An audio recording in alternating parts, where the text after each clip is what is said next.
অভিমান সেখানেই সুন্দর, যেখানে প্রিয় মানুষটা অভিমানের মূল্য দেয়। অভিমান আদুরে একটা শব্দ, যেখানে লুকিয়ে থাকে যত্নের খামতি, আরো বেশি ভালোবাসা পাওয়ার বাসনা।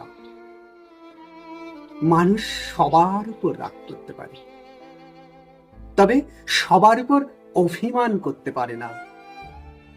অভিমান হয় একান্ত নিজের মানুষের উপর, যার উপর অধিকার আছে। অধিকার বোধ থেকেই অভিমানের জন্ম হয়।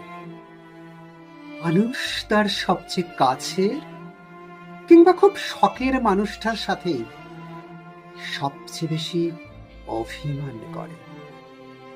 অভিমান ঠিকঠাক বুঝতে হয়, যত্ন নিতে হয়, গুরুত্ব দিতে হয়, গুরুত্ব দিয়ে আগলে রাখতে হয়। সেখানেই সম্পর্কটা সুন্দর, অভিমান সুন্দর, একে অপরের সাথে সুখী।